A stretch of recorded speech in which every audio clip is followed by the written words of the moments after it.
Assalamualaikum warahmatullahi wabarakatuh. Salam sejahtera bagi kita semuanya, salam budaya. Masih dalam rangkaian Matra Kriya Festival tahun 2020 yang berisi pameran seni rupa untuk berpamuda. Berikut ada peserta yang lainnya. Pada talkshow berikutnya ini kita sengaja mendatangkan dua teman kita yang merupakan seorang seniman, yang kedua adalah seorang entrepreneur yang bergerak atau berkecimpung di wilayah tekstil gitu. Yang mungkin kita perkenalkan dulu. Yang pertama adalah Mbak Meta Angelita. Selamat datang, Mbak. Ini Mbak Meta ini lulus dari ISI Jakarta, kemudian dia aktif berpameran dengan karya-karya eksperimentalnya yang akhirnya menjadikan itu sebagai karakter dia. Yang kemudian sebelahnya Mbak Nuri Ningsih Hidayati. Selamat datang. Mbak Nuri Ningsih ini pemilik brand Maringgo Natural Dyes Batik yang berdiri tahun 2015, yang itu berawal dari kecintaannya pada batik yang kemudian memberikan ide untuk meneruskan itu jadi sebuah kegiatan bagi dia untuk memberdayakan sekitarnya, yang kemudian juga berimbas pada wilayah-wilayah ekonomi kreatif juga. Selamat datang. Talkshow ini mungkin kita lebih santai untuk berbicara karena ini merupakan satu proses yang panjang bagi mereka berdua ini. Mungkin harus saya beritahu dulu, karena dalam proses ini cukup memberikan nantinya mungkin memberikan inspirasi buat kita untuk lebih perhatian, kemudian lebih memperhatikan apa yang harus dijalani setelah selesai menempuh pendidikan, kemudian menyiapkan diri di luar sana.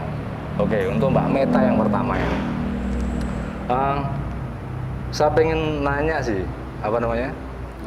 ngapain tuh kok tertarik sama hal-hal kain yang saya tahu prosesnya ribet satu, kemudian yang kedua itu juga sudah banyak yang membuat itu.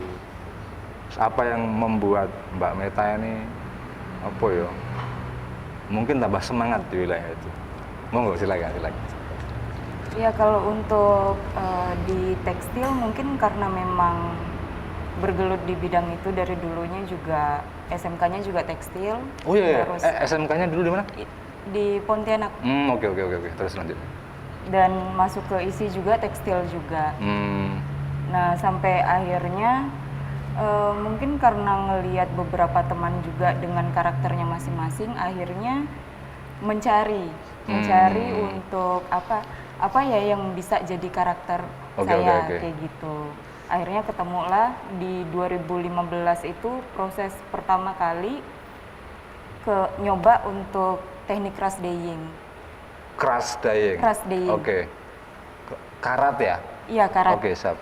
Terus kemudian dari situ? Nah, setelah itu terus eksperimen, dan sampai sekarang juga masih coba terus dengan media kain. Seperti itu. Terus kemudian kan pastinya kan dari eksperimen yang kemudian menjadikan hasil yang sampai sekarang diteruskan itu prosesnya berapa lama itu? Kalau untuk proses dari tekniknya itu dengan waktu kurang lebih, ada yang 1 bulan, dengan waktu singkat itu kurang lebih 2 minggu juga ada, tergantung karakteristik dari kainnya juga. Oh gitu? Iya. Jadi artinya Mbak Meta ini pertama material memang betul-betul menguasai dulu, kayak gitu ya proses-prosesnya, kemudian baru kerasnya itu sendiri. Iya. Karena setahu saya setiap logam itu kan berbeda, dan yang karat yang kita kenali kan dari besi. Iya, betul. Nah, padahal di situ kan ada banyak macam besi. Nah, itu ada pemilihan bahan tertentu? Kalau untuk bahan dari awal itu memang ya besi yang memang bisa korosi. Walaupun ada coating di luarnya, dan pada akhirnya juga karena interaksi alam juga bisa jadi karat gitu. Tapi sejauh ini untuk ke kain, efek yang paling bagus itu besi solid. Oh gitu ya? Iya. Oke. Kayak semacam onderdil motor, terus malah kayak gitu? iya. Oke, ini kan apa tadi, crush dye? Crush dye. Oke, ini agak berhubungan juga dengan Mbak Nuri, Iya. ya kan, Marengo Natural Dyes Batik. Iya. Artinya tekniknya mungkin satu, cuma material yang dipilih berbeda. Ya sebenarnya untuk ecoprint juga ya crush dyeing juga termasuk ke dalam ecoprint gitu. Cuma yang kita lebih tahu kan ecoprint itu ya hanya sekedar lebih ke menggunakan tumbuh-tumbuhan kayak gitu. Barang-barang di sekitar. Ya sebetulnya ecoprint juga turunannya juga seperti crush dyeing, terus ada yang menggunakan dari tanah, batu, lumut kayak gitu-gitu. Oke.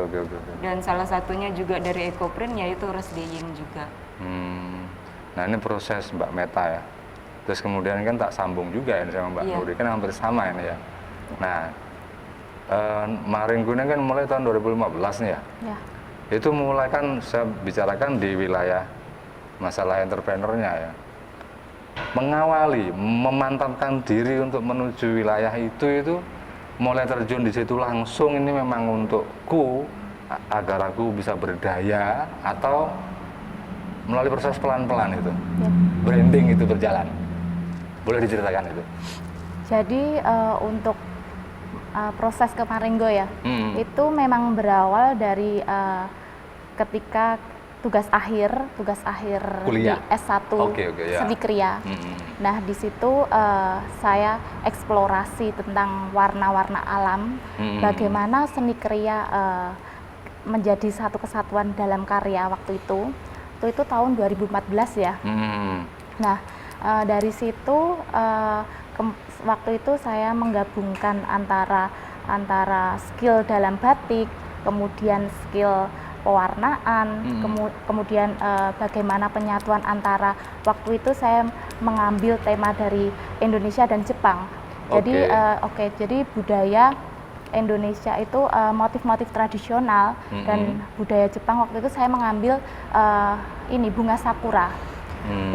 Saya berpikir waktu itu bagaimana motif tradisional bisa motif-motif tradisional di Yogyakarta salah satunya itu bisa lebih menarik. Akhirnya saya menggabungkan dua negara itu. Nah dari situ itu uji coba dengan warna alam dan hasilnya baik.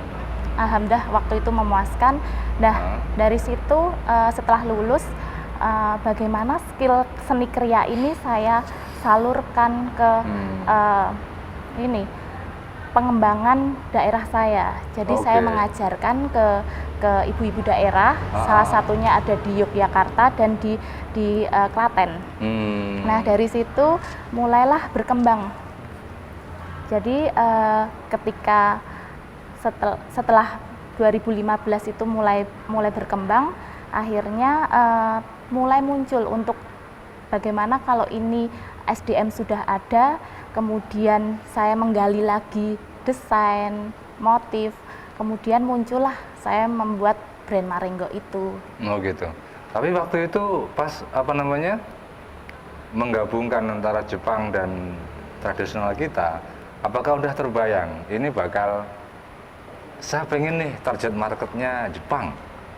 Itu udah kebayang atau itu ngerespon katakan? Kalau dibayangkan memang waktu itu belum langsung ke marketnya ya, tapi responsif bagaimana skill desain, seni kriya desain, penyatuan dengan warna, sehingga terbentuklah market itu muncul, Kang. Jadi gitu malah ya. Jadi artinya barang itu dulu ada, kemudian peluang pasar itu muncul. Ya. Oh, tapi itu kan nggak cukup sehari dua hari itu kan, ya, pastinya kan ada. Itu memang proses panjang pameran. Ya. Nah, selama ini pameran yang menjanjikan jalan itu pertama kali pameran mana itu? Yang pada akhirnya ini dalam tanda kutip ada yang tertarik dan mengkoleksi itu. Oh mungkin ketika pameran ini awal mulanya itu pameran di Meet the Maker. Meet the Maker. Ya. Itu di mana itu? Itu waktu itu kita pameran di Jakarta di Kemang. Nah dari situ kita bertemu dengan customernya langsung dari orang asing ya. Nah dari situ mulai terus mempromosikan warna alam. Dari situ artinya komunikasi itu terbentuk komunikasinya ya. Jadi dari meet the maker, kemudian ketemu customer dalam artian itu pecinta-pecinta atau apresiator itu, kemudian komunikasi kebentuk, situ akhirnya memantapkan untuk bikin branding itu. Kayak gitu. Oke. Nah ini kan agak lumayan ya kalau masalah teknis ya, teknis dye. Ini kan kalau dari Meta sebagai maksudnya dia yang apa namanya praktik, secara praktik kan menggabungkan sesuatu. Yang saya tahu dari karya-karya Mbak Meta ini kan dia kan serba surprise ya, artinya karyanya akhirnya itu satu self ekspresi, cuma dia kan kayak semacam hal yang unpredictable gitu kan ya.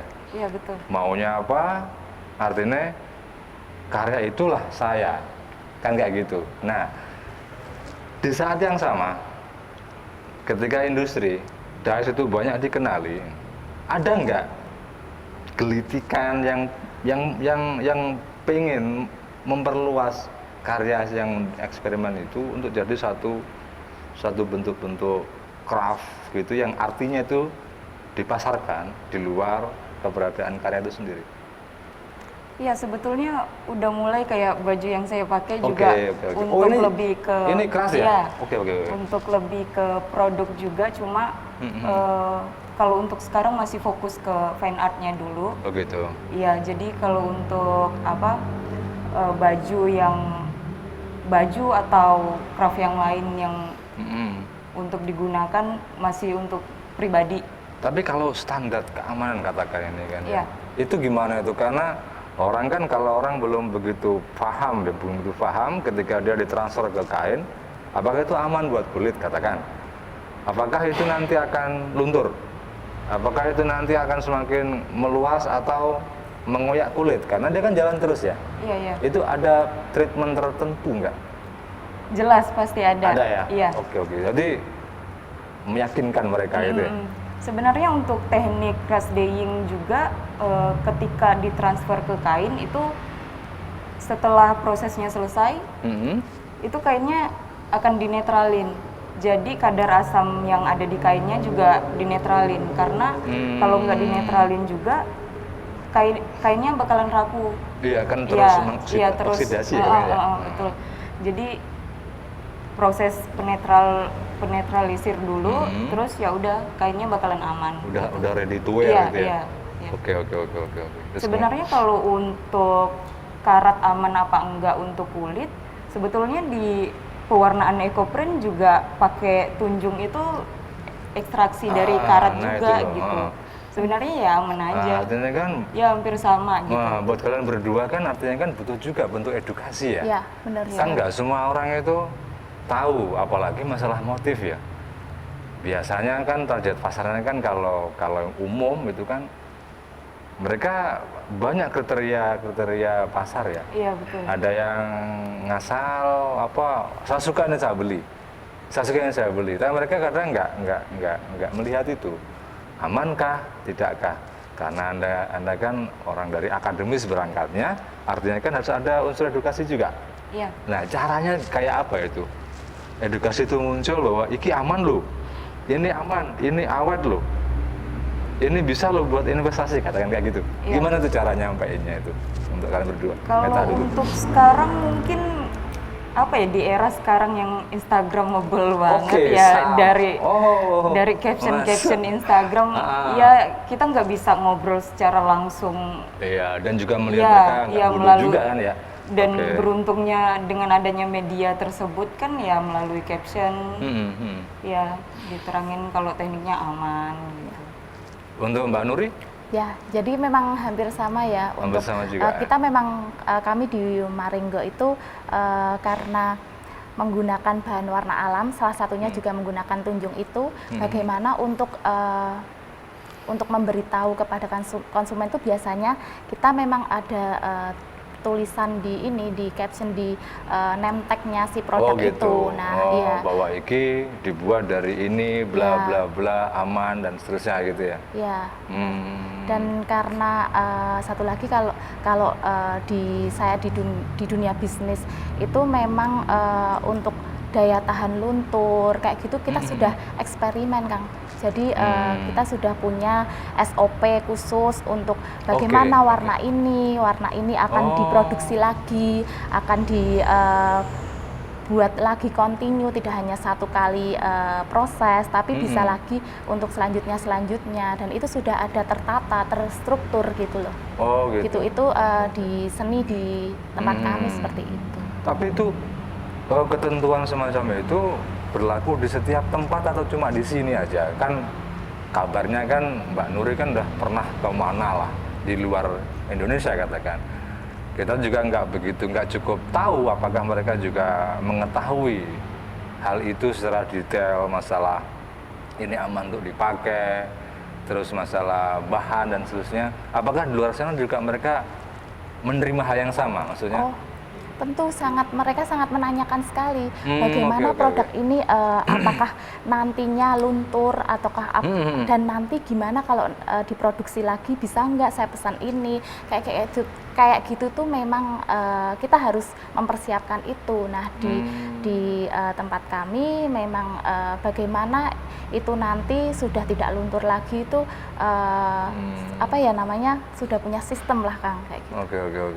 Terus balik ke Mbak Meta ini kan juga hampir sama, ketika itu butuh edukasi, Mbak Meta juga mengatakan tuh bahwa ini udah keasamannya udah nggak lagi jalan, aman dipakai.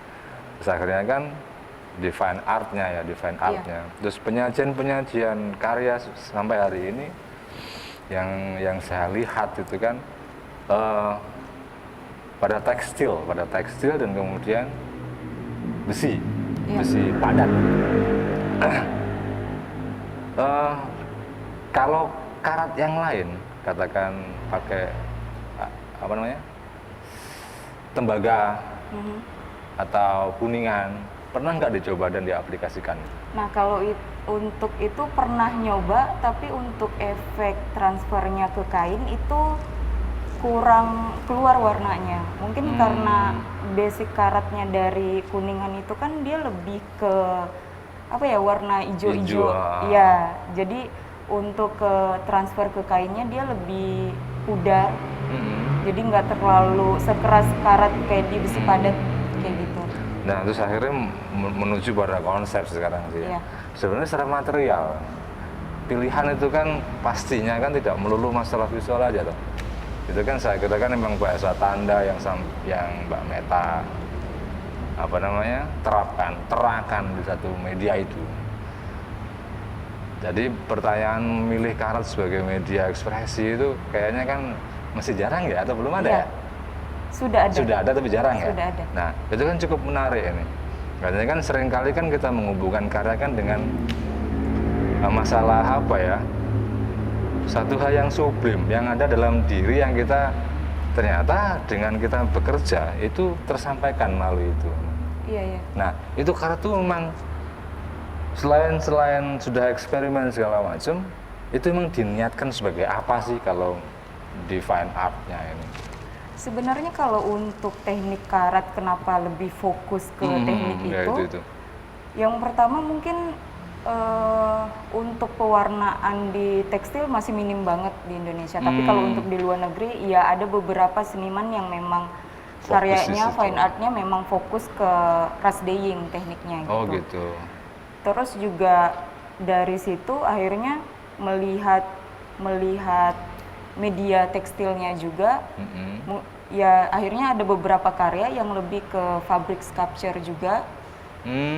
Nah terus untuk sculpture ya? Iya, untuk sekarang juga saya lebih ke eksperimen di kertas. Jadi mentransfer warna karatnya di kertas. Oh gitu. Ya. Menarik. Jadi ini masalah konsep material aja ya intinya ya? Iya. Oke, terus kemudian Mbak Nuri lagi nih ya. Jadi kan Mbak Nuri kan kayak bisa kenal banget sama Mbak Nuri ya. Jadi memang beliaunya ini memang cukup lumayan dikenal di wilayah-wilayah itu karena satu, dia memang memberdayakan warga di sekitar, artinya ketika Anda mungkin main ke studionya, itu sangat terbuka orang sana, oh Mbak Nuri rumahnya sana. Nah itu sampai hari ini, kalau saya boleh tahu berapa orang yang terlibat di industrinya Mbak Nuri ini? Oh, kalau sekarang dalam masa ini Oke. Pandemi juga ya, oke. itu memang yang fokus itu sekarang ada yang langsung di studio itu 3 orang yang memang bekerja khusus dan yang di tempat-tempat itu 12 orang. Tapi ngomong pandemi ini ya, efeknya gimana ini? Karena kan trading kan nggak hanya fisik ya, kan bisa lewat Instagram tadi yang disebutkan ataupun trading yang lain. Pandemi ini gimana nih? Ya apa ya, kalau di tempat kami memang berkurang itu pasti berkurang dalam posisinya di ekonomi. Tapi balik lagi saya sebagai seni di sini, sebagai orang yang memang awalnya dari seni itu malah membangkitkan saya kembali untuk eksplorasi di desain, kemudian eksplorasi di teknik lagi. Nah itu untuk langkah ke depan kami mempersiapkan produk baru. Nanti malah berhenti untuk manasi mesin gitu ya, untuk kemudian tampil yang lebih mengembangkan. Iya, eksplor lagi. Mundur selangkah maju 10 langkah gitu ya. Oke. Ya, Mas. Oke, masuk juga itu. Ya. Ini balik ke meta lagi kalau gitu. Iya. Sampai hari ini karya atau pameran yang paling memberi kesan dan menjadikan mantap itu yang saya ambil itu kapan? Sebenarnya waktu awal eksperimen teknik crush dyeing itu di tahun 2015 sudah mulai. Terus 2016 itu karyanya ya dengan PD-nya dimasukin ke waktu itu masih Kria Award. Iya, dipamerin di situ dan ternyata memang mendapatkan nominasi di acara tersebut. Iya. Nah, dari situ yakin kalau misalnya jalanku nih gitu ya. Iya. Maksudnya tekniknya bisa diterima dan bisa dieksplor lebih dan nggak bakalan habis gitu. Betul. Iya. Karena memang itu kalau nggak salah saya juga yang nulis ya. Iya. Lupa saya. Memang itu cukup menarik sih. Bukan berarti nggak ada yang menarik lagi, enggak. Di sini di Jogja khususnya, memang kita kan semacam laboratorium seni ya. Kita bersentuhan dengan banyak orang. Kebetulan juga di pameran ini bukan kebetulan, memang besar kita kan memang potongan-potongan itu yang akhirnya jadi satu kesatuan yang indah, yang harmonis itu. Artinya saya memang melihat potensi-potensi itu banyak sekali. Jadi bukan berarti berkarya itu gojekannya dulu teman-teman kan. Kalau dia berkarya di kayu, wah kamu mau jadi rayap ya gitu kan ya. Kalau mau apa dan seterusnya. Tapi paling tidak itu kan akhirnya membuka banyak kemungkinan. Nah kalau saya lihat seperti itu sih. Terus akhirnya waktu itu langsung ya udahlah ini material saya hajar gitu ya. Oke, sah. Langsung fokus ke tekniknya dan sampai sekarang masih eksplorasi terus. Tapi saya masih belum jelas masalah fabric sculpture. Itu kayak semacam istilah atau gimana itu? Lebih ke patung yang memang itu dari kain gitu, tapi tetap pakai konstruksi. Oke. Itu semacam kayak public knitting kayak gitu ya? Iya. Oke, sah. Artinya kan mungkin dalam rangkaian yang lain kayaknya butuh gitu. Karena kita selalu berhubungan dengan stakeholder ya. Iya. Ketika stakeholder itu ada bukan perhatian ya, kerjasama yang lebih bagus kayaknya bisa jadi akan menelurkan meta-meta yang lain ya. Iya, betul. Oke. Terus kemudian Mbak Nuri lagi. Terus tadi kan di lain kesempatan kan juga nanya di wilayah akademik. Masih ada hubungan nggak dengan maksudnya di wilayah akademik? Apakah sebagai alumni katakan, dan mereka harus menjalankan itu sebagai kurikulum. Apakah ada hubungan kemudian nyolek lah, Mbak Nuri, bantulah atau ayolah kita bekerja untuk satu daerah, untuk pemberdayaan wilayah-wilayah itu pernah nggak itu dilakukan baik jenengan sendiri atau dari pihak kampus sendiri? Kalau dari akademisi untuk ke daerah-daerah itu mungkin belum ya Kang. Tapi sementara sekarang itu yang ada di sini di Marengo itu untuk bekerja sama dengan akademisi itu untuk mereka datang untuk survei, kemudian mereka mengadakan penelitian kayak gitu. Memang dari segi akademisi baru seperti itu. Untuk ke daerah-daerah memang belum.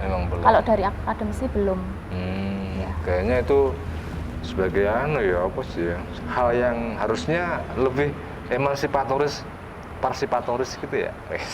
Artinya kan ada tanggung jawab sosial sebagai anggota masyarakat, yang artinya jenengan punya satu keahlian atau kemampuan di wilayah itu, yang itu perlu support juga, yang artinya Anda juga ikut membangun budaya itu sendiri kan.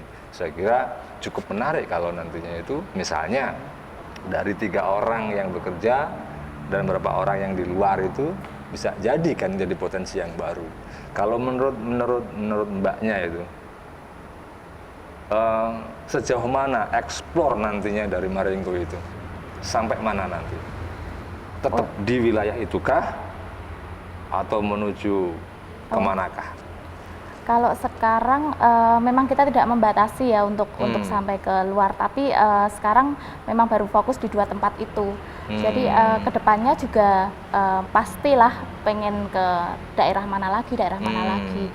Karena menurut saya potensi masalah tradisi juga kan sangat banyak yang belum digali.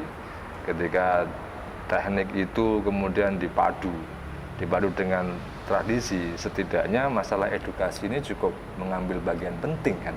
Ya. Nah, akan berbeda ketika Mbak Nuri misalnya ini ke Klaten atau ke mana ya, yang ke Madura katakan, tiba-tiba warnanya ngejreng, duer gitu kan. Nah, mungkin nggak itu nanti akan menjadi satu target Mbak Nuri untuk Marengo ini? Kalau untuk kedepannya memang ada sih kebutuhan, mereka juga butuh, kalau kita juga butuh untuk melanjutkan lagi di mana tempat yang sekiranya bisa untuk tempat kita eksplor. Karena pasti nggak ada habisnya antara Lasem, kemudian Cirebonan, Kalongan. Tapi dengan teknik yang Mbak Nuri terapkan itu kan akan jadi menarik ya. Dan itu akan banyak membuka peluang-peluang baru. Artinya manajemen juga diperlukan kan. Nah, terus ini balik lagi masalah entrepreneur ya, karena tanggung jawab itu kan juga penting. Kalaupun nanti itu terjadi ini Pak, wilayah-wilayah itu apakah nanti itu juga masih apa namanya, bukan bergantung ya bahasanya, apa itu, apakah juga harus didatangi atau dengan cara yang bagaimana itu kalaupun nanti mau eksplor? Berbicara tentang eksplorasi di suatu tempat, itu yang kemarin pengalaman yang dilakukan kemarin itu kita datang ke Sukabumi, itu bekerja sama dengan dari Jakarta. Itu memang kita datang ke Sukabumi untuk melatih di situ gitu. Terus hasilnya? Hasilnya mereka mandiri untuk bisa membuat karya. Dan dia memasarkan sendiri. Dan waktu itu kebetulan juga yang dikasih pembinaan itu ex narapidana, jadi masih muda-muda. Muda-muda sekali. Perempuan? Itu ada cowok, ada laki-laki. Ada cowok, ada cewek. Oke. Wah, menarik itu. Ya. Jadi membina warga binaan. Warga binaan ya, warga binaan. Ya. Menarik ya. Nah, terus akhirnya Mbak Meta ini, kan kita nggak bisa bicara bahwa karya itu berhenti sampai di satu titik dipamerkan, kemudian peluang untuk pasarnya juga jalan, artinya collectible dan segala macam. Nah, masalah ini collectible atau enggak, itu pernah nggak jadi bahan satu pertimbangan untuk karya fabriknya Mbak Meta ini? Ya tentu pasti. Oke. Nah, terus yang telah dilakukan apa aja itu? Ya mungkin dari segi karyanya untuk visualisasi mungkin ya. Masalah visual. Iya, masalah visual. Kadang untuk apa ya, misalnya untuk dikoleksi atau apa, itu kan untuk menjaga juga karena basicnya kain. Oke, ya. Ya, jadi cara perawatannya juga kayak gitu-gitu. Jadi mungkin juga keuntungan ganda ya. Iya. Selain itu dikoleksi, kemudian ada jalinan komunikasi yang ujungnya kan link ya. Iya. Oke, Mas. Terus kemudian kalau masalah perkembangan yang lain, ada nggak komunitas yang emang membentuk itu jadi Krasda itu kemudian jadi satu perkumpulan kan? Yang saya tahu misalnya grafis. Iya, betul. Ada perkumpulannya, mereka menyukai itu. Kemudian kelas pagi, mereka yang selingkaran itu. Jadi Krasda ini ada nggak di Jogja? Atau pengen membuat itu ada? Kalau untuk pengen pasti, karena untuk teknik-teknik yang lain seperti jahit tindas, terus teknik-teknik tekstil yang lain seperti ekoprint juga gitu. Ada komunitasnya sendiri-sendiri, tapi kalau untuk Krasdein belum ada. Belum ada. Untuk Wah, di ini Jogja kayaknya sendiri menarik tuh belum jadi ada. pionirnya ya. Karena saya kira ada sih di gelaran pameran ini juga mereka yang membuat terobosan, artinya dia juga menyadari bahwa ini perlu konservasi, seperti satu karya yang dia mengolah limbah, kemudian dikaryakan dan disajikan dari beberapa bentuk di situ. Artinya kan, katakan tadi kan ger-ger bekas ya, ger-ger bekas yang pun itu nanti biasanya yang kita tahu kan masuk ke tukang loak ya, tukang loak pun nanti akan jadi sampah baru. Nah itu, saya kira itu cukup juga jadi tanggung jawab kita sebagai generasi ini untuk juga ikut masalah limbah juga ya. Nah kayaknya itu mungkin poin penting itu. Jadi saya kira bisa jadi itu menjadi meluas. Betul. Nah, kemudian kalaupun nanti itu muncul keboran, pasti kan tiap tahun itu kan pasti ada satu apa ya, contohlah yang kita tahu di sekarang ini, pameran-pameran kan muncul dengan isu terkini katakan. Ini pandemi. Paling tidak bisa kita katakan itu mengerucut pada wilayah itu. Dan untuk saat ini, apa yang terpikir untuk membuat karya baru mengenai pandemi dan situasi saat ini? Mengenai pandemi. Dalam kekaryaan ini maksudnya. Udah muncul belum ini? Apa yang mau dibuat atau apa yang mau dikaryakan atau apa yang mau dibangun? Kita kan sangat kompleks nih ya. Kompleks, masalah ekonomi juga nggak jalan karena PSBB segala macam. Udah muncul belum ini ide untuk membuat itu sebagai hal yang menarik? Kalau untuk ide pembuatan karya, ya pasti ada. Pasti gitu. ada, tapi realisasinya? Iya, realisasinya. Karena untuk efek karat sendiri itu visualisasinya ke medianya juga itu nggak bisa diterka gitu. Nah, cuma untuk saat ini dengan adanya pandemi dan waktunya lebih gitu, saya lebih ke eksperimen gimana karatnya itu bisa dibentuk ke kainnya, ke medianya. Jadi karatnya misalnya motif gitu, karatnya itu bisa ditransfer ke kain dan efek di kainnya ya sesuai dengan kita mau gitu. Karena selama ini kan untuk tekniknya sendiri dari lipatan, gulungan mungkin sama kayak ekoprint atau pewarnaan natural dyeing yang lain gitu. Jadi lebih ke explore gimana caranya untuk efek karatnya itu bisa ada bentuknya di media. Jadi kalau keris itu kan ada pamor tiba, pamorekan. Jadi artinya ini pengen membuat itu jadi pamorekan ya. Jadi menyesuaikan apa yang dipilih atau apa yang mau divisualisasikan ya gitu. Betul. Oke, itu kita tunggu karyanya itu. Terus Mbak Nuri balik lagi.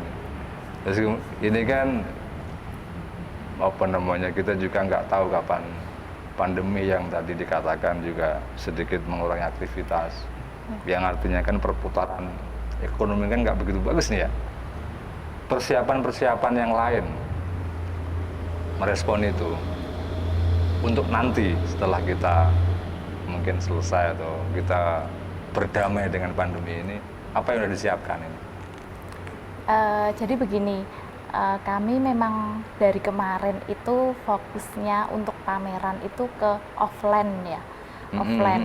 Nah, jadi ketika pandemi itu memang kita merasa mengerti ya, kayak gitu ya, rasain gitu. Nah, persiapan yang dilakukan itu sekarang adalah di Marengo itu kita untuk melanjutkan promosi online gitu. Jadi proses di website, kemudian di Instagram kayak gitu sudah dimulai dibangun. Dan selain itu juga desain-desain yang baru itu sudah akan di-launchingkan untuk setelah ini selesai. Kalau webnya boleh tahu apa webnya itu? Oh iya, ya. Webnya itu marengo.com. Marengo.com. Ya. Oke. Mungkin nanti yang pengen kepo atau ingin tahu sejauh mana atau ini Marengo berproses atau apa yang dihasilkan, cek di marengo.com atau langsung datang di Google Map juga ada ya. Nah, semacam itu. Apalagi yang mau dibicarakan kayaknya nggak juga habis nanti kalau bicara terus ya. Terus kemudian Mbak Meta ini, Kria, menurut Mbak Meta sendiri dari kacamata seni ini, sejauh ini itu secara bebas tuh seperti apa tanggapannya Mbak Meta? Untuk Kria sendiri, karena saya berkecimpung juga di dalamnya, sangat banyak potensi yang bisa digali dari Kria. Untuk dari segi teknik maupun ya dari entrepreneur, terus fine art, dari segi kekaryaan juga, sangat banyak teknik yang bisa digali sebenarnya. Bisa atau belum digali? Bisa. Bisa. Artinya semua udah digali, cuma mungkin belum maksimal ya? Iya, mungkin untuk di ranah akademis mungkin belum gitu. Tapi untuk teknik yang ya mungkin nggak ada di ranah akademis, tapi itu sebetulnya di luar akademis itu bisa digali. Sudah contohnya juga ya? kayak rust dyeing juga sebetulnya untuk teknik pewarnaan di tekstil sangat banyak sekali. Jadi di akademis hanya diajarkan seperti itu, sebenarnya kita bisa eksplor lebih teknik natural dyeing yang lain-lain gitu. Oke. Sama juga dengan bidang yang lain, tekstil yang di lain seperti keramik, logam gitu. Jadi artinya Kria saat ini ya jalan, cuma sebetulnya masih banyak peluang untuk dimasuki 1, 2, 3, 4, 5. Oke. Kemudian kayak Mbak Nuri juga pertanyaan yang sama. Potensi itu masalah batik sendirian dengan perkembangan batik di Jogja lah, jangan jauh-jauh. Ini gimana menurut Mbak Nuri ini? Artinya kan kita juga sering lihat ada lomba desain batik, apalagi festival, apalagi lah itu. Menurut Mbak Nuri ini cukup nggak sih mengangkat batik menuju permukaan dan disadari bahwa itu adalah penting? Menurut Mbak Nuri gimana itu? Sebenarnya kalau seni Kria di dalam batik yang bisnis batik itu ya itu sangat penting sekali ketika kita membuat motif-motif batik, seni dalam membatik, terus proses pewarnaan, material penggabungan itu tuh akhirnya kita mempunyai batik yang berfilosofi, bercerita. Nah, dari situ memang seni Kria itu sangat dibutuhkan di dalam dunia batik, dunia bisnis batik gitu. Jadi menjadi semacam batik yang mempunyai filosofi. Kita kan harus mengangkat tradisi, selain tradisi kita juga harus menceritakan itu. Jadi kan yang paling penting di situ gitu. Oke. Jadi intinya hampir sama dengan Mbak Meta ya. Intinya memang Kria udah jalan, tapi alangkah lebih baiknya itu digali lebih lagi. Iya. Semacam itu ya. Dan mungkin satu catatan juga sih, memang kalau di kriya itu yang diperlukan adalah satu keunikan, tapi nggak mutlak hanya unik, tapi itu juga transfer ya, satu transfer nilai-nilai tadi itu, karena kita juga erat dengan tradisi semacam itu ya. Jadi memang sangat penting ya. Terus ini balik-balik ke pandemi lagi. Yang sebelumnya udah jalan, kemudian terhenti oleh pandemi itu apa aja proyek ini? Kalau boleh tahu gitu, Mbak Nuri. Kalau proyek itu pameran ya, pameran itu offline, kemudian kita mau mengeluarkan produk waktu itu kok kayaknya kurang pas, akhirnya diundur karena pandemi juga itu. Ya. Oke. Kalau boleh tahu itu dari mana itu proyek itu? Yang pameran di ya? Indonesia atau di luar Indonesia? Atau? Untuk di market di Jakarta. Oh, Jakarta ya. juga. Oh.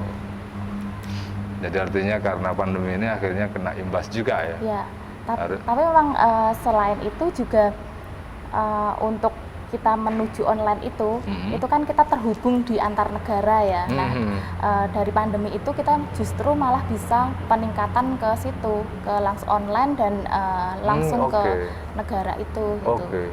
Jadi tetap ada solusi gitu ya, meskipun itu terkendala tapi juga ada. Iya, ada kendala tapi solusi buat kita gitu. Jadi memang selalu ada ininya ya, di balik dari musibah itu. Ada hikmah gitu. Asik. Waduh, kayaknya udah panjang lebar banget ini ya. Kemudian kalaupun beberapa waktu memang kriya itu juga cukup banyak pameran menyangkut kriya, terutama di wilayah kriya fungsional. Tapi kan itu tidak menutup kemungkinan untuk dikembangkan lebih lanjut kan ya. Kemudian juga kita punya salah seorangnya Mbak Meta yang cukup aktif di wilayah tekstilnya dengan berbagai bentuknya.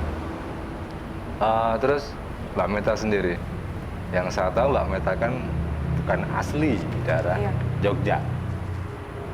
Ada nggak satu karya yang itu memang satu perwakilan Mbak Meta, representasi jenengan, bahwa saya adalah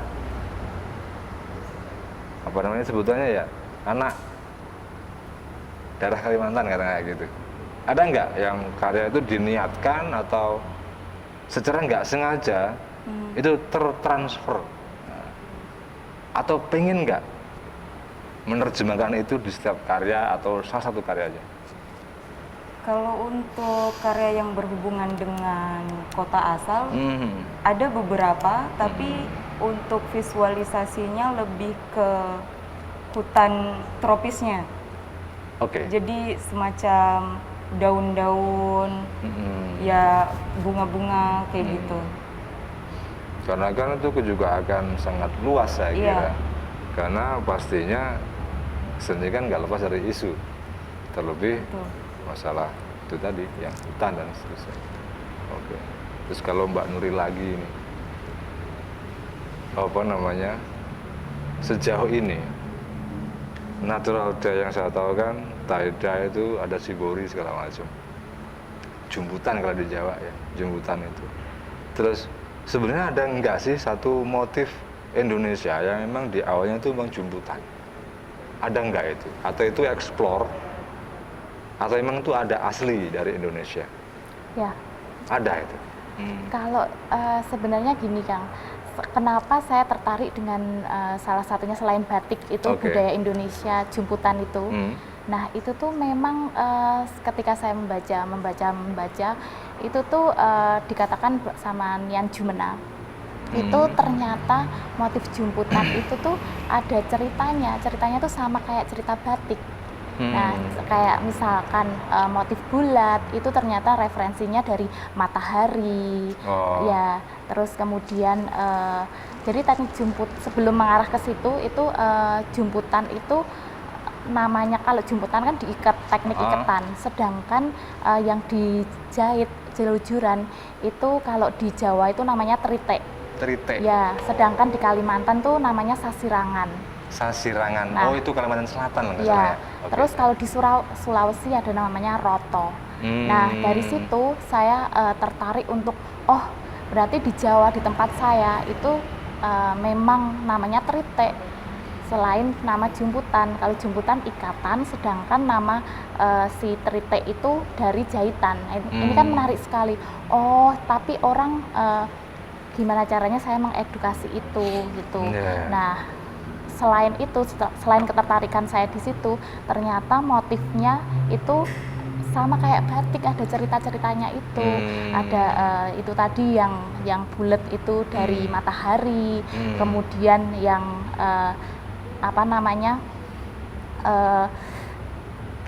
motif-motif yang motif lengkungan garis kayak gitu tuh diambil dari motif namanya tanaman bayam kayak gitu. Itu cerita dari triti itu. Nah ini kan ingin saya terus edukasi, digali, kemudian dieksplorkan ke motif-motif yang ada di Marengo dan dieksplor lagi gitu. Tapi tetap dengan cerita seperti itu gitu. Oke, artinya kan Marengo ini kan udah jadi secara market jalan, kemudian untuk edukasinya terutama bagaimana ini berasal, itu juga jalan juga.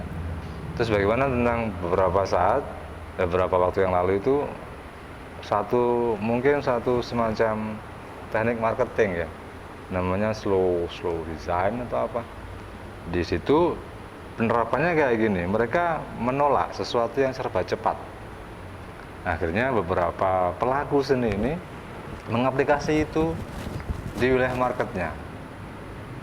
Jadi customer datang, mereka disuguhkan proses lengkap, kemudian hasil akhir. Nah, saya kira di tempat Mbak Nur juga menerapkan ini sejauh yang saya tahu. Itu menurut Mbak Nuri cukup efektif atau tidak itu? Misalnya kan orang kan butuh tahu gimana tuh batik itu. Oh gini ketika datang kan, oh ini loh kita pertama kali ini kain kita gambar, kemudian jalan di warna canting dulu. Nah, itu menurut Mbak Nuri yang sudah diterapkan kan itu kan ya, itu cukup meningkatkan omset enggak selama ini? Ketika melihat proses itu ya? Mereka yang melihat proses itu. Oh sangat ini, jadi sangat mereka juga tertarik dan kita juga memberitahu bahwa prosesnya itu sedemikian rupa. Jadi kan itu seni dalam proses ya, proses gambar, kemudian detail dalam teknik pembatikan. Jadi mereka pun akhirnya mengerti, oh prosesnya itu memang panjang, memang seperti ini, dan akhirnya dengan jatuhnya di penjualan itu memang mengetahui gitu. Oke. Artinya kan ada satu keuntungan kan, selain edukasi juga nyampe. Akhirnya mereka kan, kalau orang Jawa itu sungkan, masa sekian lama proses saya harus beli cuma harga segini, kan aneh juga gitu ya. Itu itu masuknya ke dalam storytelling dalam produk. Jadi bercerita bagaimana itu jalan, bagaimana itu tercipta, dan beginilah hasilnya. Nah itu memang penting untuk kita promosinya storytelling dari suatu produk. Oke. Kayaknya kalau lanjut lagi panjang banget ya. Oke. Kayaknya dari dua narasumber kita, yang satu merupakan seniman yang bergerak di tekstil, yang kedua entrepreneur kita yang cukup lama juga dengan berbagai macam prosesnya. Saya kira mungkin untuk mengetahui lebih lanjut mungkin bisa datang di pameran Matra Kriya Festival tahun 2020 ini. Dan saya kira dari mereka berdua kita cukup mendapatkan bermacam cerita dan ilmu tentunya, dan mungkin nantinya itu menjadi bahan-bahan baru untuk eksplorasi ke bahan-bahan yang lain dan menuju kriya yang lebih bagus lagi. Kemudian kita akhiri acara bincang-bincang ini. Terima kasih Mbak Nuri, Mbak Meta atas waktunya. Dan saya Musyafa. Assalamualaikum warahmatullahi wabarakatuh. Salam budaya.